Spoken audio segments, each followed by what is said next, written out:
Do what thou wilt shall be the whole of the law.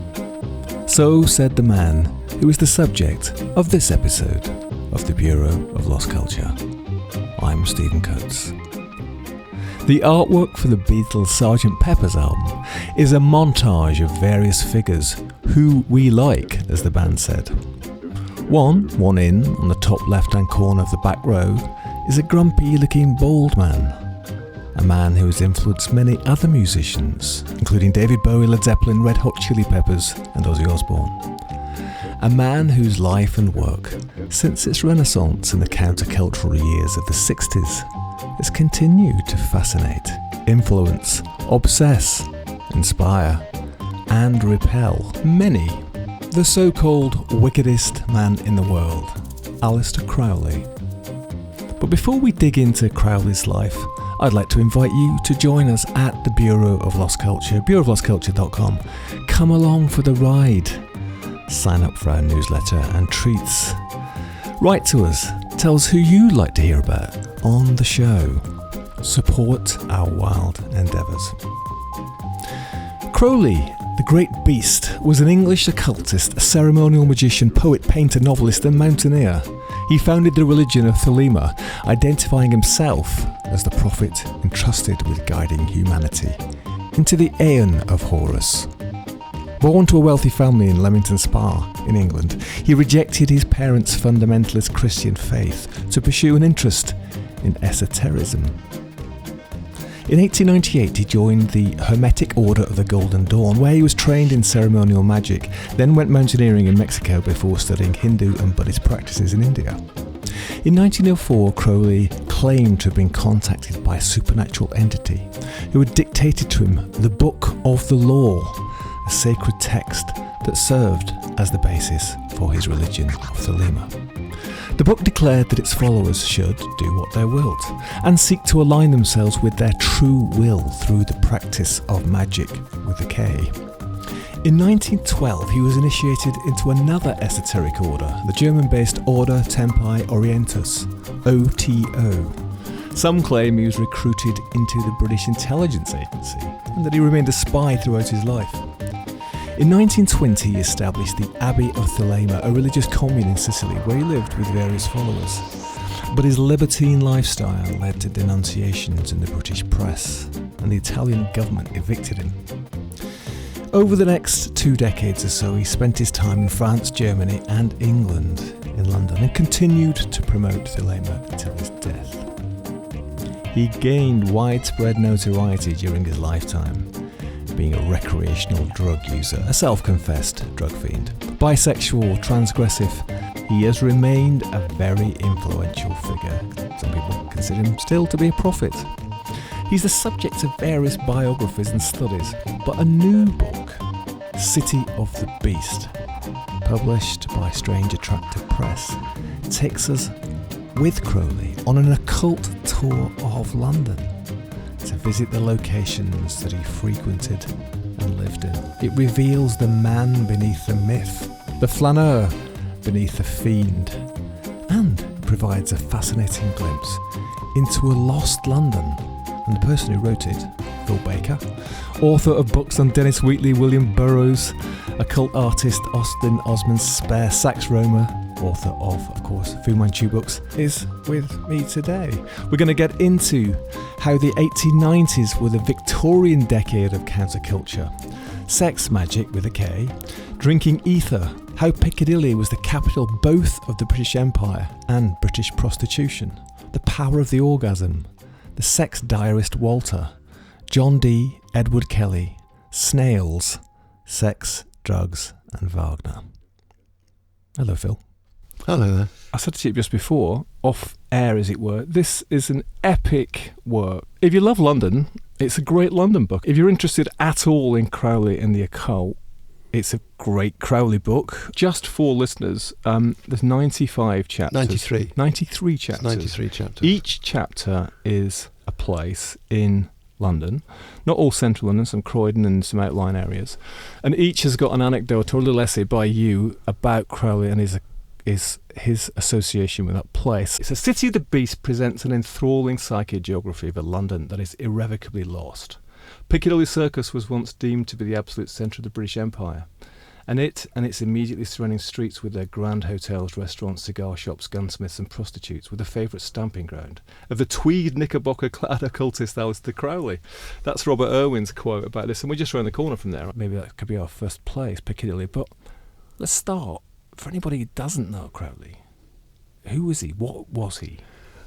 He's probably the 20th century's most influential and famous occultist.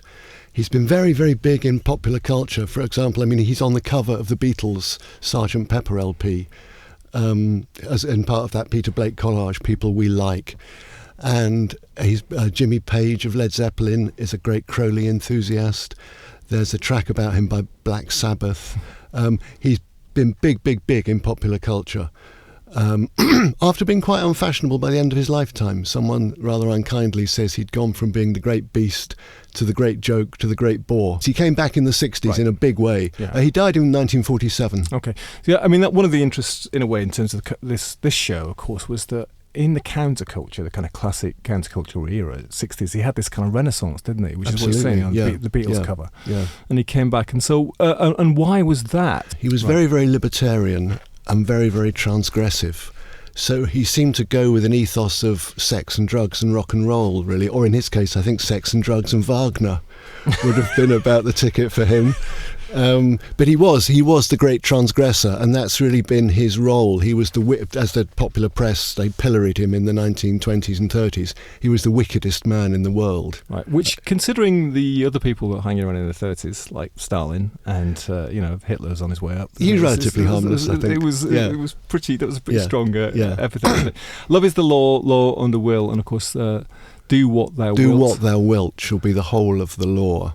That feeds right into the counterculture, doesn't it? Yeah, although it has a slightly more serious meaning for Crowley, which was about finding your true will, which isn't just a matter of doing whatever you want to do. It's almost more like where you find out who you really are, what you really want to do. It's almost like a Jungian idea of so-called individuation. So he did mean it a bit more seriously. He didn't just mean to go kind of crazy. Right, so like in more the sense of intention or destiny or something. Yeah, like that. yeah. A bigger thing. Yeah. As well as that, English occultist, ceremonial magician, poet, painter, novelist and mountaineer, also self-confessed drug fiend, right? He's direct. That's a big part of his appeal, I think. As well.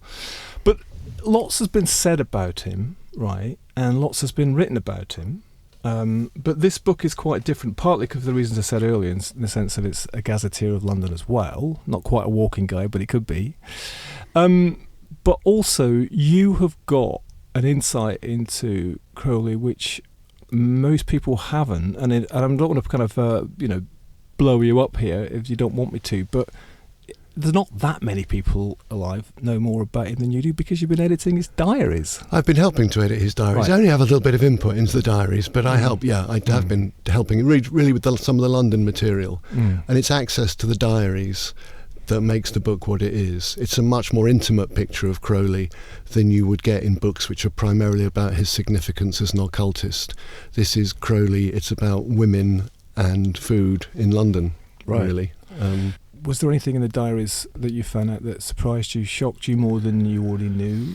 He's quite transgressive, not only in the way that he's meant to be transgressive, he's transgressive in ways that perhaps we don't find quite so funny these days.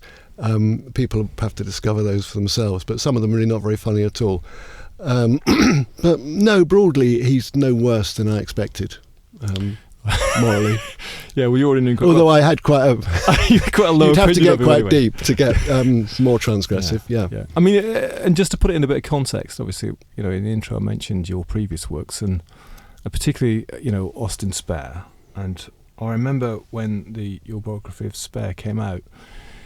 You had in a way, I suppose, a similarly kind of mixed view of him because, again, an occultist and an amazing artist, right? But I remember you always described him as a fabulist. This is a posh word for liar. Yes, yes, he was a great confabulator. And with Crowley, I think is it the same thing that there's extraordinary things about him, there's maybe even things to admire about him, but at the same time he was quite deplorable.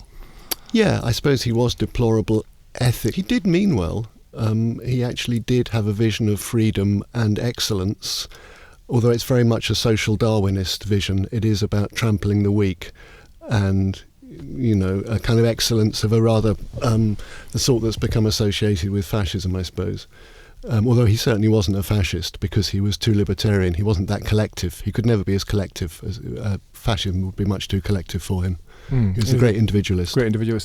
So sort of circling round to City of the Beast, in his life, and that spanned lots of different places, didn't it? He was a mountaineer, and of course the Abbey was in Italy, wasn't it? And of course he lived in Belaskin Manor for a while, Jimmy Page's house by Loch Ness. But so what role did London play in the geography of his life? It was where he ended up, but it's the capital of the culture that formed him. I mean, he's in a sense a great Victorian. He's a great anti-Victorian, which is another way of being a Victorian. And so what does that mean, an anti-Victorian? Well, because he was so anti-Christian, anti-patriotic for most of his life, totally against Victorian morality, loathed Queen Victoria, personally broke into song and dance when he was told she died. But he still has that extraordinary kind of richness of Victorian culture behind him that gives him the confidence to be this antichrist figure. So London was the centre of the kind of culture that formed him in some way. Yes, also London was very much the capital of the 1890s. As I've come to understand a little bit more about Crowley, I've come to see that in many ways he's a kind of 1890s figure. And the 1890s was a bit like the swinging 60s. And London was sort of the capital of both of them. It's a time of sexual permissiveness, sexual experimentation with drugs, occult revival in both cases, and we're going through another occult revival now. The 1960s and the 1890s have something in common, and Crowley's very much a belated 1890s figure for all of his life, I think. Right, I want to come back to you. We'll be going through another occult renaissance now. I think we should return to that, but I'm just going to read a bit from your book, okay? And this is about Piccadilly, just round the corner. Right. An early entry in Crowley's sex magical diary, Rex Date Regia, King of the Royal Art, records that on the 6th of September 1914, he had an all-day session with a Piccadilly prostitute, Christine Rosalie Byrne, a sturdy bitch of 26 or so, that's in inverted commas, that's not Phil's words, who went under the working name of Peggy Marchmont, as in Marchmont Street. Then a street of cheap lodgings in Bloomsbury. The object, since from now on Crowley generally had an object when he had sex, was knowledge of the mysteries of the ninth and power to express the same. So maybe you could sort of unpack that.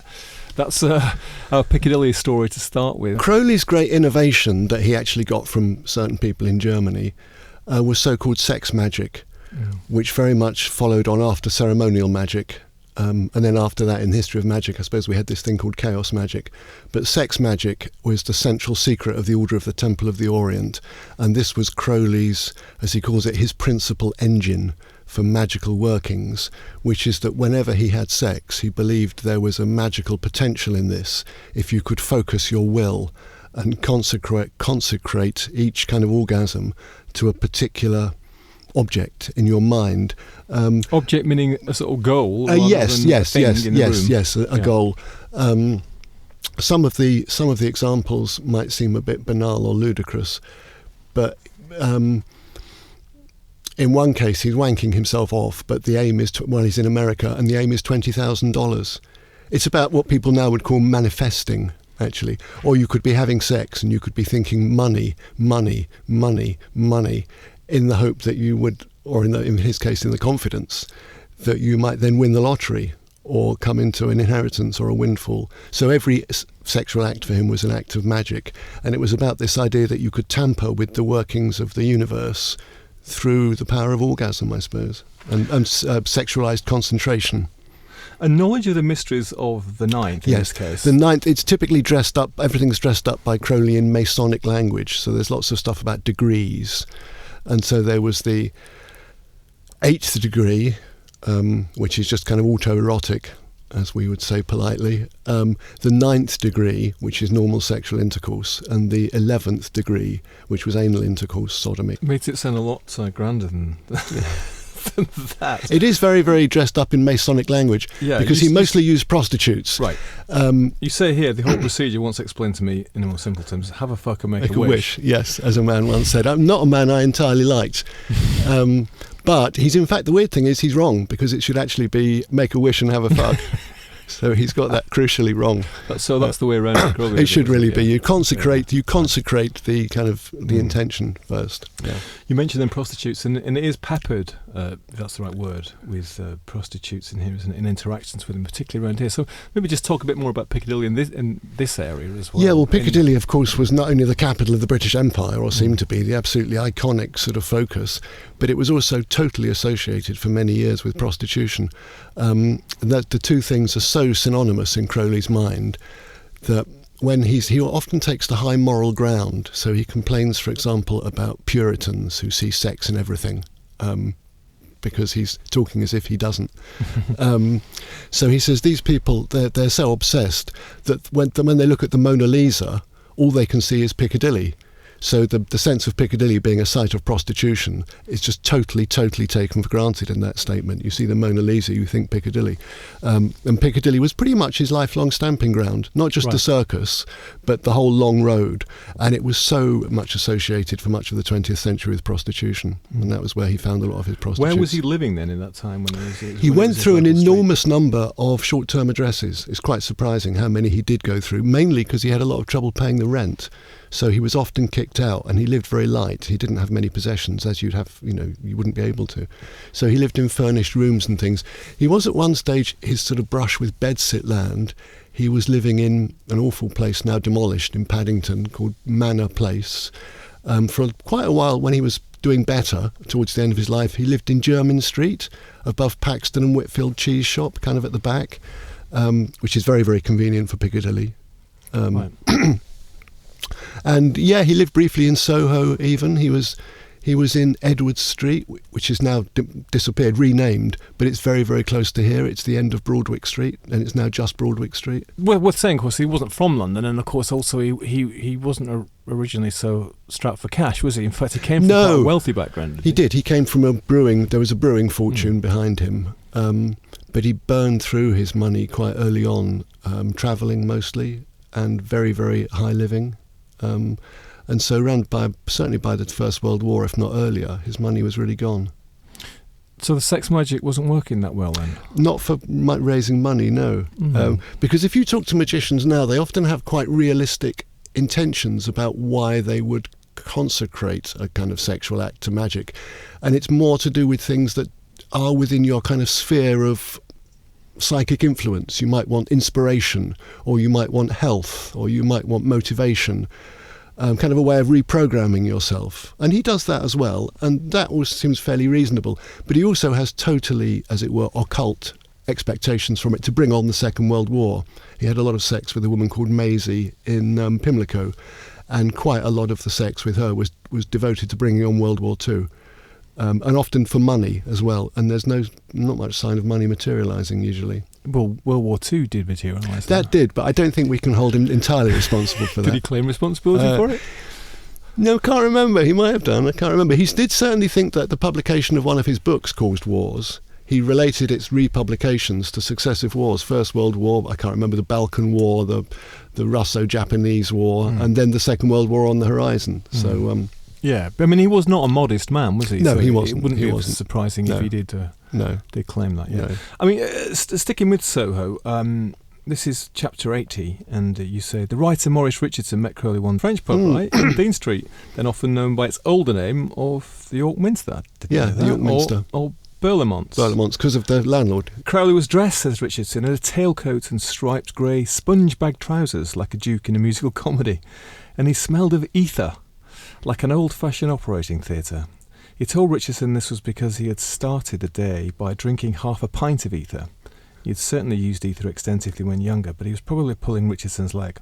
Asked what he wanted to drink, he plumped for a triple absinthe, followed by 2 more triple absinthes, and then he set off the road for a gargantuan lunch at L'Escargot, which is still here. Still there, yeah. On another occasion, Crowley ate at the French with Louis Umbreville Wilkinson, and noted the toughness of the kidneys and the excellence of the Burgundy. Great stuff. I mean, let's unpack that a bit, actually. So, the ether, that's not a commonly used No, substance these days, he'd been is a it? great user of ether when younger, and he'd had the most fantastic results with it. It really made me want to get hold of some. But I have spoken to someone who has used it, and he says actually it's no big deal. It's more like being drunk. It's not that, he wouldn't say it was superior to alcohol. But Crowley had extraordinary visions with ether. How do you actually take it? I think you can either sniff it, but the way people really did it was they drank it, which isn't a very wise practice because it irritates your stomach. Don't do this at home, kids. Don't try it at home. Right. I'm not even sure where you get it from. Do you get it from like the hardware store or something? No, you can't get it at all now. You'd have to get it from a laboratory. Right. It's been a big social problem with poor Irish people in the 19th century, and also I think it's been a problem somewhere in Eastern Europe. Because for some people it was cheaper than alcohol when it wasn't restricted and easy to get hold of. Yeah. But he had the most fantastic visions on ether. He refers to it quite familiarly as Ethel. And so he talks about things he's been doing with Ethel as if he was sort of a woman. Took Ethel to the cinema, which I don't think means he's been drinking ether in the cinema. I think he's talking about his mental images. I think he's talking about this extraordinary strand of imagination that's gone through his mind while under the influence of ether. So it works somewhat like an opiate for him then, did it? One of the things with drugs, as we all know, it's partly about your expectations and kind of setting. So he wanted quite mystical experiences from ether, and he pretty much got them. Yeah. My only memory of it in literature is Thompson. Yeah. I think he says something like, "There's nothing worse than a man on an ether binge." Something like that. A slobbering ether binge he talks about. Yeah. This is quite a picture you painted here. Because he's not only had the ether, or he claims he's had it anyway, but he has sort of 2 triple absinthe. He was certainly a heavy drinker. An absinthe at that time was probably still slightly hallucinogenic, wasn't it? Yeah, it would have been wormwood absinthe. Oh, it depends where it was manufactured. Not if it was manufactured in France, where it had been, where you were talking about pastis. The wormwood was gone. But I'm sure the French probably had Spanish absinthes and whatever. Yeah.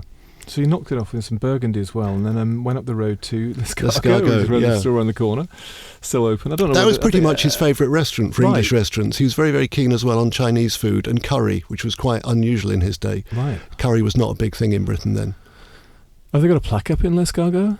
No, I don't think he's quite. I don't think there'll be. You should celebrate the publication of this book with a nice lunch. No blue plaques for Crowley, sadly. No. Yeah, but that's quite a description of him as well, because this with his tailcoat and his grey sponge-back trousers, like a duke in a musical comedy. Slightly dated grandiosity. He was also, when he was in court, he was supposed to be the last man in Britain to wear a top hat in the dock. Old-fashioned snobbery or something as well, you think? Yeah, he identified as one of nature's aristocrats. So I think he probably thought a top hat was appropriate. Yeah. Right, so I mean, in terms of the book, it's this A to Z, isn't it, of his life and stuff. I mean, for you, what's the most kind of like sort of Crowley-ish area of the city then? Is there particular places that you think, I don't know, it falls into a few definite areas. Certainly the Piccadilly area, including Jermyn Street, Piccadilly Circus, Regent Street. He was very, very familiar with that area. Also Pimlico, which was very much an area in those days of prostitution. I think I've even seen a anthology of terrible estate agents' adverts, and one of them in there was a small brothel in Pimlico because of the proximity of the railway station. I hadn't realised until I did this book how prostitution was always concentrated around railway termini. Station, most notoriously in our time, King's Cross. Right. But also Paddington. Yeah. Which Victoria, Pimlico. He also spent time in Paddington, right? Didn't Yes, he did. Absolutely. Yeah. So that was a lot of the geography of the book and about his life was to do with areas where there were prostitutes. Yes. So, yeah. And bit of a sweeping one to answer, but I mean, what was his view of the prostitutes? Because he might have been performing sex magic, but what about for them? I mean, is there any sense that you got of their humanity coming through? One or two of them, he told them what he was doing, but in his quite grandiose kind of Masonic language, in his kind of instructions for how to do sex magic, he does suggest that it's better if the second person doesn't know what's going on. But as he puts it in his typical language, he says something like, it's better that something should be in ignorance of the sacred office or something that they occupy, that sort of thing, the sacred something of the task, whatever. So he thought it was better if they didn't know what you were up to. Some of them did become friends, though. He had quite a low opinion of women by and large. Yeah, he comes across as being pretty vile and misogynist much of the time, right? Here's another one. Here's chapter 78, Soho, Josephine Blackley. Oh, yes. One night in October 1938, Crowley was out on an almost fruitless hunt I'm assuming hunt for prostitutes. Yes, hunt for prostitutes, mostly around Hyde Park. Yeah. When shortly before midnight he found a magnificent woman, the most marvellous woman I've struck in years, but really too fat and ugly. Again, that's inverted commas. This was Josephine Blackley, who lived at 256 Newport Buildings, just round the corner.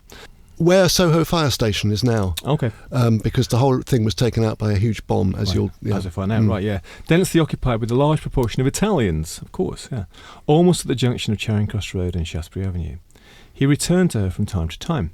Inevitably, Crowley met other women in the Soho area. Suggestive names and addresses in his 1930s diaries include Lillian, 40 Dean Street, top floor, Coloured Girl, 22 Windmill Street, Dora Williams, 42 Rupert Street, Betty Russell, 3 Brewer Street, Jeanette, 72 Shaftesbury Avenue, and Gladys, just with a postcode, I think. So they're all round here, basically. Right? Yeah. It was probably the pursuit of women that led him to join the social dance club at 12 Little Newport Street. Strange thing for him to join. What was that? Well, I imagine it was somewhere where you could pick up women. I don't know. But it's what's now Chinatown, but Chinatown didn't exist in his days, because as you know, Chinatown kind of arrived in the 1950s in Soho. Right. Coming from the east, from Limehouse. Yes, because Limehouse had been bombed flat, so they had to relocate Chinatown somewhere. Josephine Blackley's story took a spectacular turn during the war. In the small hours of 17th of April 1941, just before 3:30 a.m, Newport Buildings was hit by a massive 1,000-kilogram parachute bomb and completely destroyed, leaving her under the rubble. But she survived. Crowley was astonished to run into her again and learn what had happened.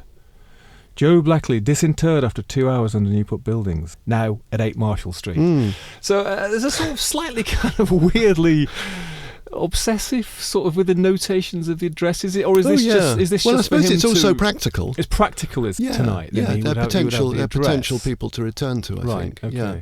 But as a kind of sexual diarist, he is pretty extraordinary, rather like Walter of My Secret Life, the great Victorian character. No one's still not known who he was. It's pseudonymous, but he had this multi-volume kind of memoir of his life with prostitutes in London.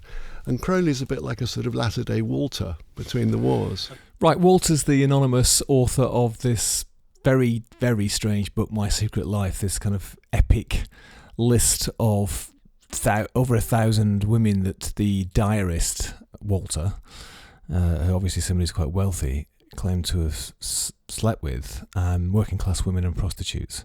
And I think is it Henry Ashby, they think it is. But had he read Walter?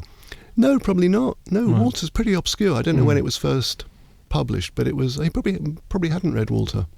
But there is something sort of slightly psychopathic, isn't there, about it? Particularly that kind of in Walter's case, the kind of minutely recording these acts. Yeah. It's like, for who is it? Is it for yourself to... Well, writing's a weird act anyway, isn't it? But yeah, some people do compulsively catalogue things. You know, just tells a little bit as we sort of walk around this area. You have a London book seen through Crowley's life and through his eyes. Did you have that as an idea before you wrote the book, and then when you were actually editing the diaries, you were sort of looking at them with that focus? I thought Crowley would be a sort of interesting, a sort of gent about town. It would be interesting to see the sort of social history of London, you know, early curry houses, prostitution around railway stations, early cosmopolitan restaurants, when there were very few foreign restaurants in London, and also the kind of equivocal zones he lived in as a kind of gent on his uppers, kind of brush with a sort of bedsit land sort of world at certain stages, and living in furnished rooms. So it's a London of a particular era. Well, it's kind of London really kind of late Victorian, Edwardian to between the wars, and into the Blitz, in fact. He does a very good account of the Blitz, just small things he notes in his diaries. A lot of hit-and-run car accidents with people driving faster than usual with no lights, that kind of thing. Right. And the strange thing is that he comes across as being... Lonely is not the right word. Right, definitely not lonely, because he doesn't seem to really need anybody. He gets lonely sometimes. Right, okay. He's a little bit sort of manic depressive, so he's very, very grandiose a lot of the time, and has a very strong sense of his own extraordinary genius. And then at other times he just despairs. You know, no friends, no money, no one to talk to.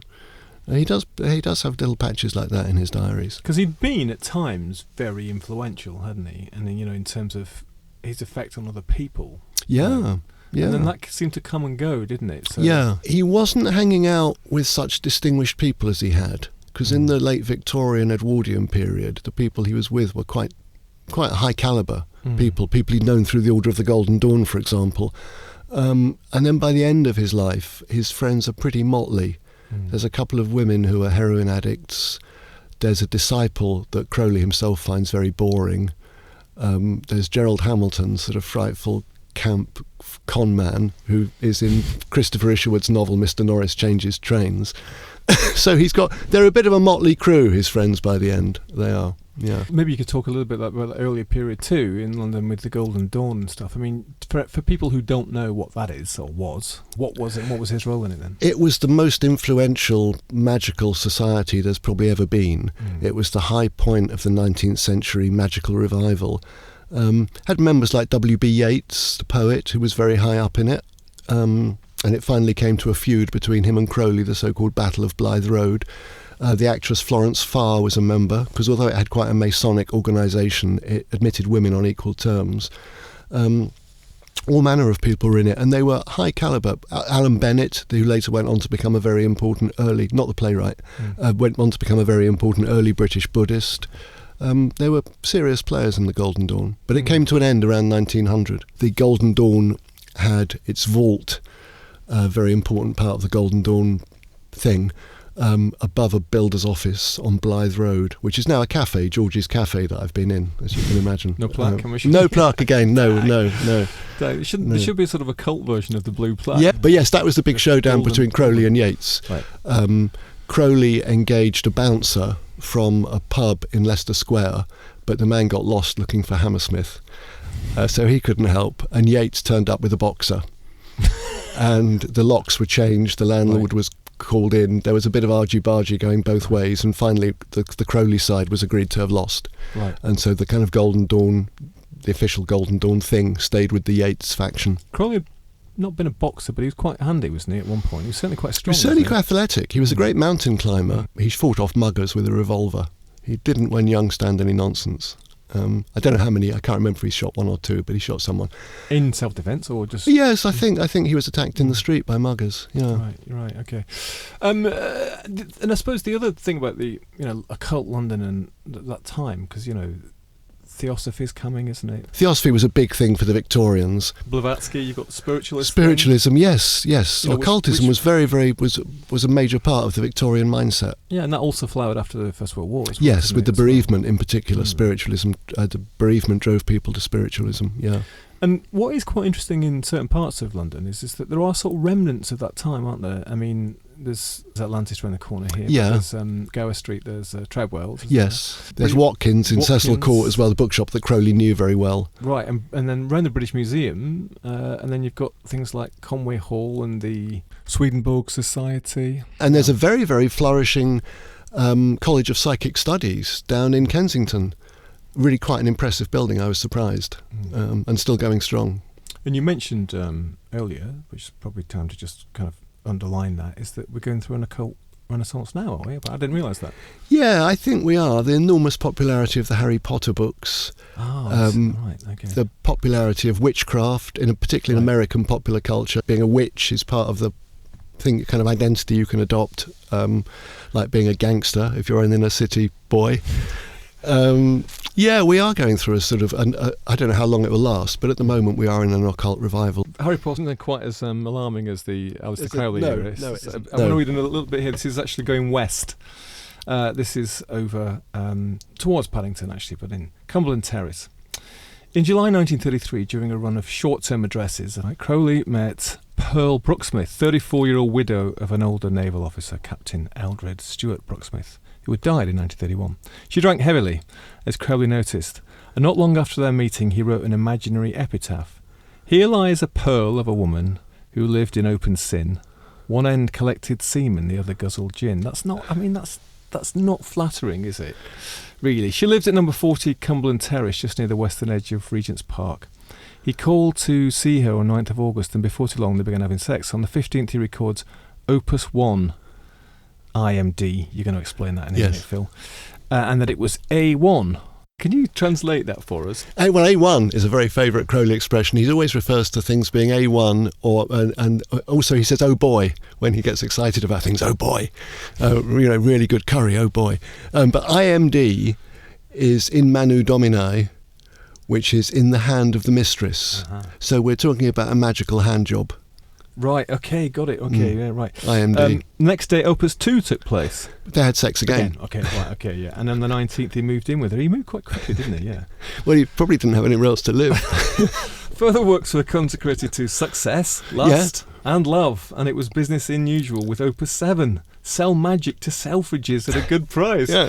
So there was a commercial impetus as well. Yeah. So did Selfridges buy it? Yes, they did. They bought 200 copies, I think, at 5 shillings each, something like so that. Magic was a book, I see, right. Oh, okay, yes.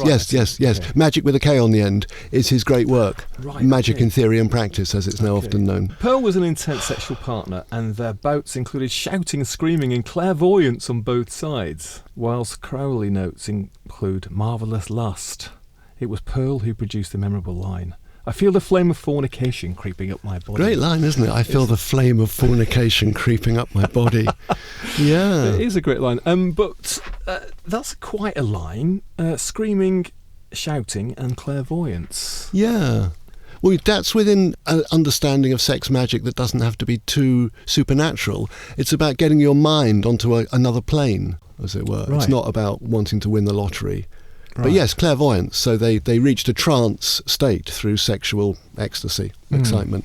I wonder what the neighbours thought. They had complaints at other addresses. They had to leave one of them. There was an address in Marylebone where they had to leave because of complaints about the noise. I'm going to play something now, Phil. This is called Ether English.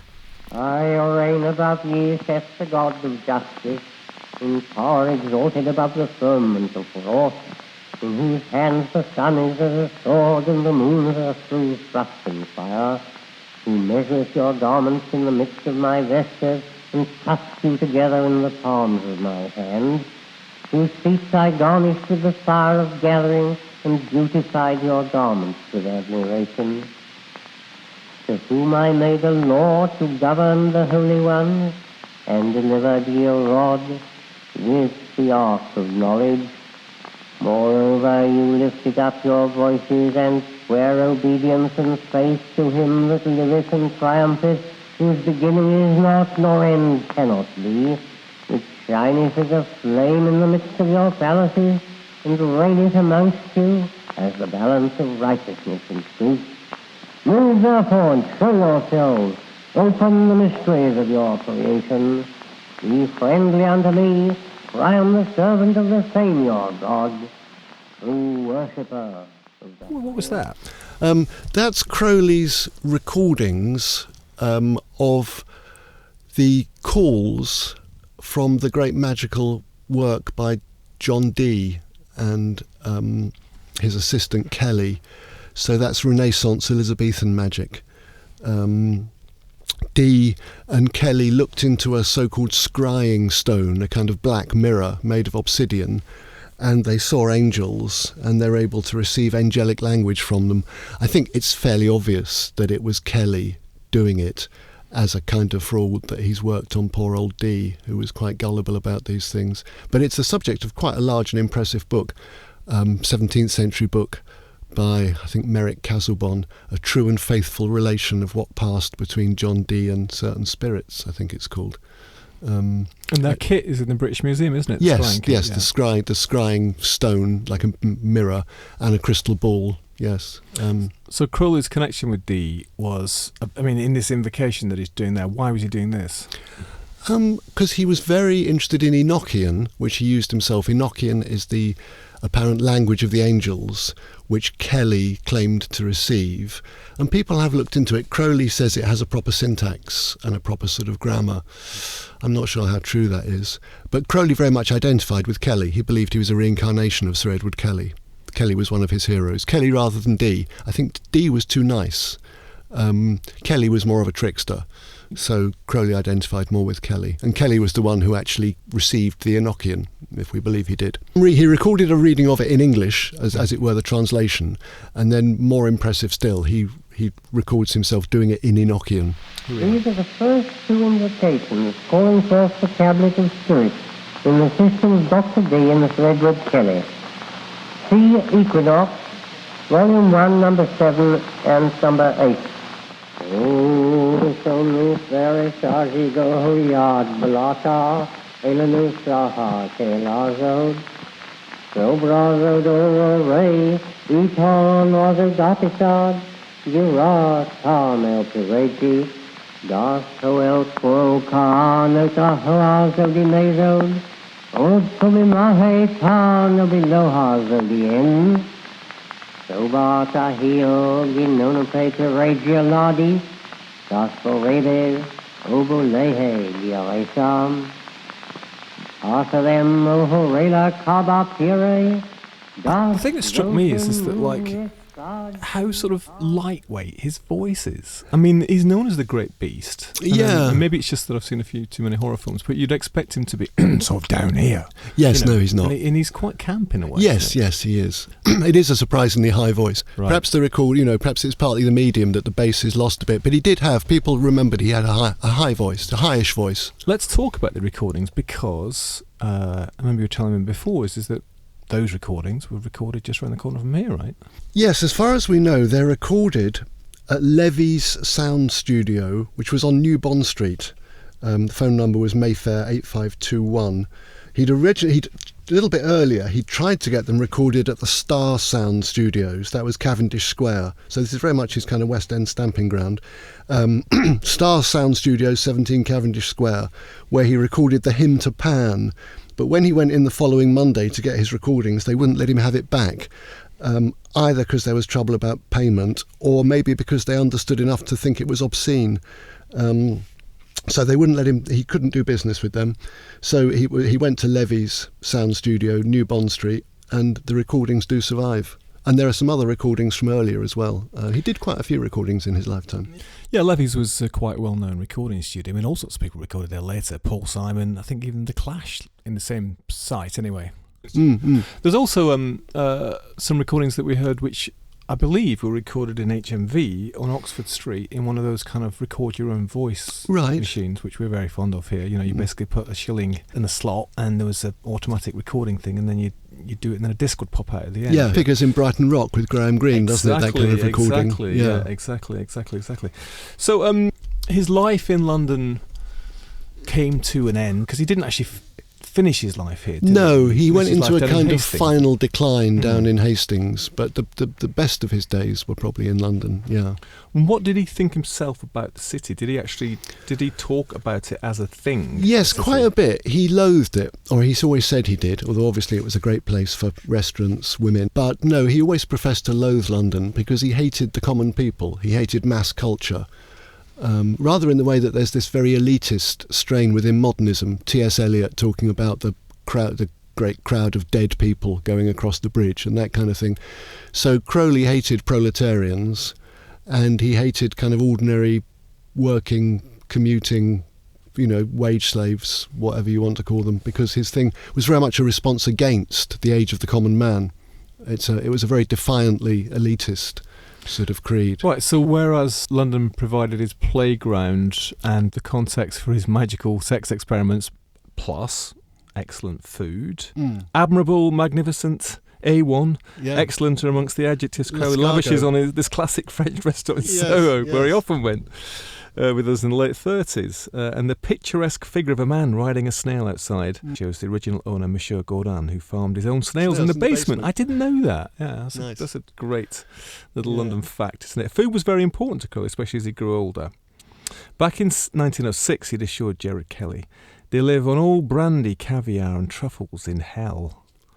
He ended up with his life, did he not, living on boiled eggs and morphine, didn't he? Yeah, so we're told by one of his visitors, yes. Although by the very end of his life, he wasn't so short of money, because he was by then being bankrolled by followers in America. So he was saved from total destitution. So if he was on boiled eggs, it was probably because that was all he wanted by then. Let's just talk, as we move towards the end, about his the morphine and the drug use and stuff. Of course, self-confessed drug fiend, but big part of his life. How did that work in London in terms of him getting what he needed? He got regular prescriptions of heroin from his doctor, from quite a crew of doctors, actually. There's a lot of doctors in the Crowley story. Mainly to help his asthma. They didn't really give him enough heroin to maintain an addict. They just gave him enough to stave off bouts of asthma. So one of the reasons he has such extraordinary dreams, he has the most wonderful dreams, particularly when he's living around Cavendish Square. Very rarely nightmares, they're usually really quite luxurious dreams, but it's the opiate use, and also the fact that he's always on the cusp of withdrawal, which makes his dreams that much more vivid. And towards the end of his life, one of his doctors threatened to cut off his heroin supply, because by then it was obvious he was thoroughly addicted. And Crowley said, "If you do that, I shall die, and I'll take you with me." And by a kind of bizarre coincidence, the doctor did die virtually the day Crowley died. Within hours, he was found dead in his bath. Wow, took him down to hell to eat truffles. Yes, maybe he did. Yeah. Have some truffles together. Yeah, and some old brandy. Yeah. And what about other drugs? Oh, he'd taken everything. Mescaline. He claims to be the man who introduced mescaline to Britain, but he didn't really. It was already people. Havelock Ellis and people were taking mescaline, I think, before Crowley. But no, he was a very, very heavy user of cannabis as well back in those days, with quite magical expectations. And he's a fantastic writer about drugs. He's such a good introspective writer. He's very, very good at analysing his drug experiences and what they're doing to his thinking. So it's everything. It's opiates, it's cocaine, it's mescaline, it's cannabis, it's the lot. Because they were much easier to get hold of in those days. So that all contributed to his decline as well, didn't it? On the 16th of November 1942, Crowley moved into his last London address. This is the last chapter of your book. Chapter 93. Chapter 93, and it's 93 Jermyn Street, where William Burroughs lived. Round the corner. He lived later. Yes, yeah. So there's obviously a psychogeographic connection there. Behind Paxton and Whitfield's 18th century cheese shop, as you said earlier. Alice Tubb Speller and a friend helped. His new landlady, Miss Manning, lived in the basement. Cave woman in his diary. Seems to be a reference to her. Yeah. And she turned out to be a spiritualist. Living in a world of numbers, planets and correspondences, Crowley was delighted that his new phone number was 9331. Adding 31, the numerical key to the Book of the Law that attracted him to 31 Wellington Square to 93. So he was still at it, wasn't he? Absolutely. Totally believed in it, and he didn't abandon it. It was right to the end of his life. Yeah. We got to the end of this hour, Phil, pretty much, and just in time for the end of his life. And before we finish, what is it about him that fascinates you? And in fact, what is it about him that still fascinates us? Because, his star was kind of waxed and waned, as you said earlier. He fell out of interest, didn't he? Became boring, as it were. But then, rediscovered in the counterculture years of the 60s. And really since then, with the tarot, and, he's a figure of fascination, isn't he? Yeah, he's not going to go away. I don't have any great belief in the strictly magical side of his work. I think he's still an underrated writer. Definitely an underrated, a great minor poet, but because he's been so disreputable, his poetry isn't really recognised, and also because there's far too much of it. The good stuff is buried in the dross. But he's at best, he's a great writer, and he's, I suppose, for want of a better word, he's a great English eccentric. That's what the woman called Steffi Grant described, whose husband in particular, Ken, knew Crowley, and she knew both Crowley and Austin Osman Spare, the artist, and she describes them as two great English eccentrics. She obviously came to Britain, and this was her idea of what England can produce, strange Englishmen. So for her, eccentric sort of demotes them to be wacky, which is they're more than wacky. Yeah, right? I think eccentricity is underrated. I think eccentricity can be a great thing. But no, he's a kind of and a way into the culture of the 1890s to see that the strength of that undercurrent in early 20th century Britain. Your book, City of the Beast, London, Aleister Crowley, published by Strange Attractors, so it's just about to land. I mean, it is a terrific London book as well. Phil, and just tell us about the writing of it. It wasn't too bad, not compared to other books. They normally take me about 10 years, but it took on a life of its own, because I was thinking of something a bit more modest, just really a kind of gazetteer of addresses. And it became a sort of biography by sites, once you put them in chronological order. And it fell very neatly into the fact that there are 93 of them, which is the kind of magic number for Crowley, and it ends on address 93 Jermyn Street. So it suddenly developed this kind of crystalline structure of its own. If you'd found the 94th, would you have actually left I'd it have off? been very irritated.